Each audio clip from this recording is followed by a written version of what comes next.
In this video, we'll explore the concept of rigorous investment analysis.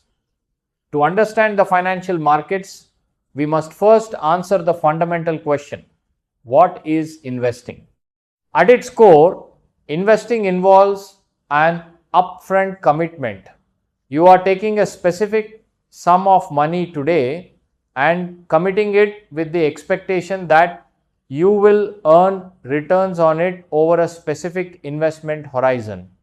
This process is not a gamble. It is driven by thorough analysis. When you analyze a security, you are looking at three critical pillars.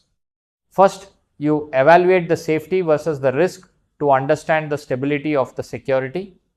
Second, you look at income to evaluate potential earnings.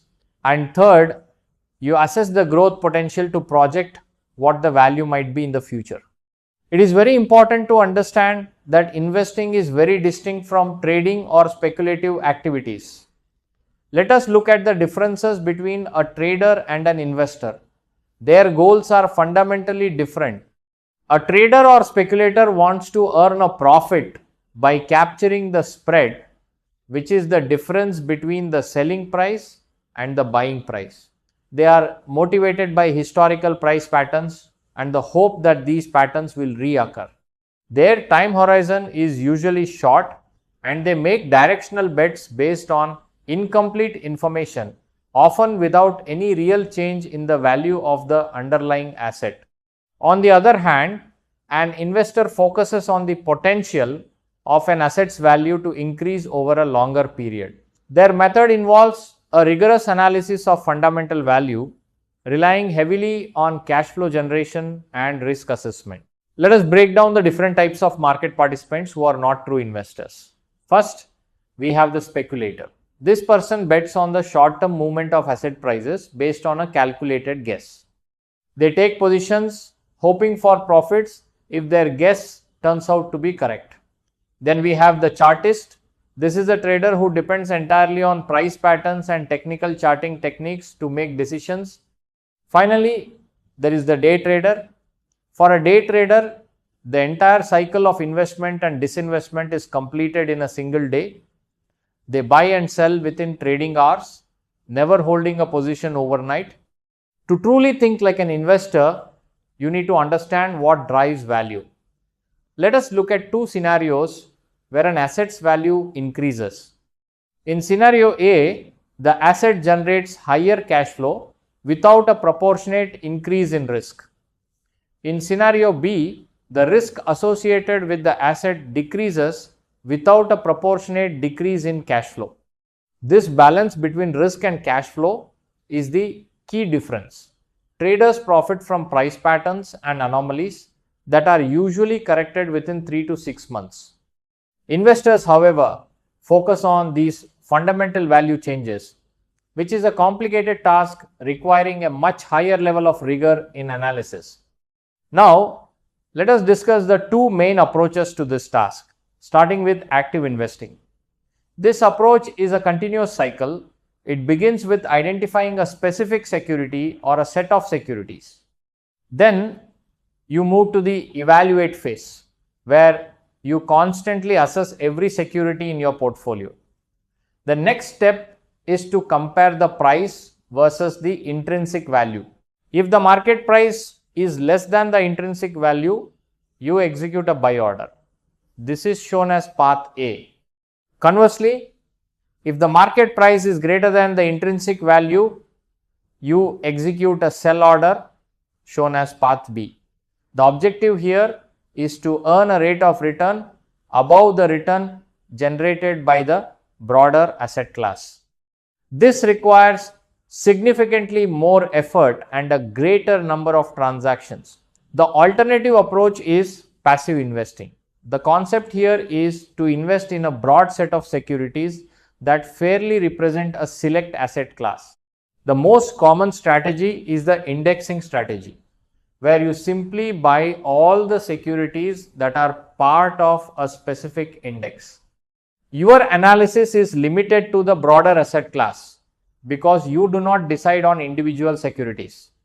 The objective is straightforward: to earn the rate of return that the select asset class provides. You are not trying to beat the market, you are trying to be the market. Whether you choose active or passive strategies, research is the foundation of your activity.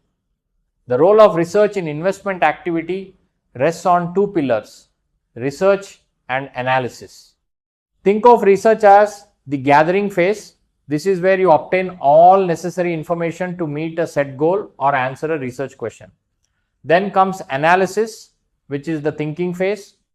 This is where you examine all the available information to arrive at a solid conclusion.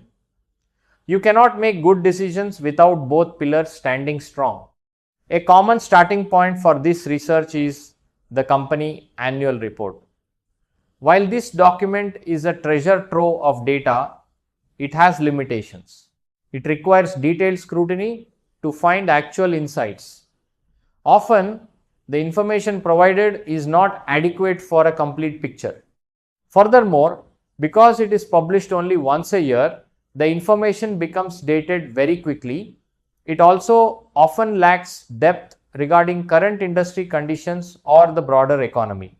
This necessitates that we look beyond just company filings. To get a complete picture, we must view research in concentric circles.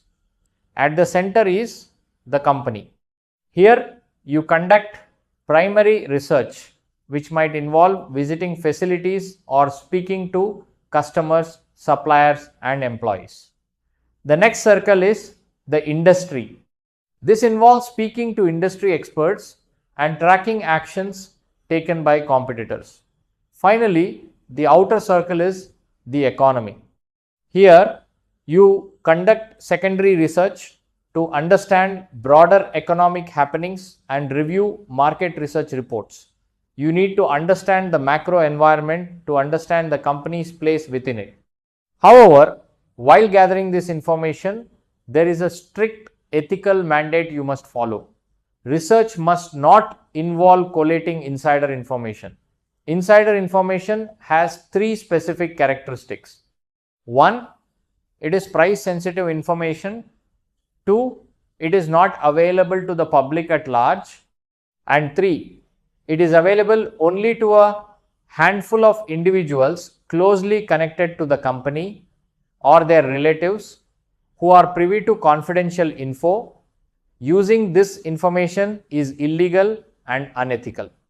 This brings us to a nuanced concept called Mosaic Analysis.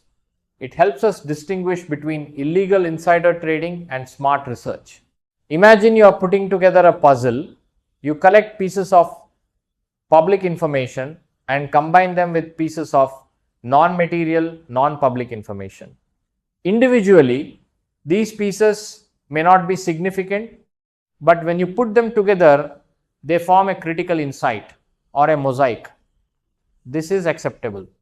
The constraint is that your insight must come from the mosaic of small details, not from being privy to specific, material, non-public, price-sensitive information.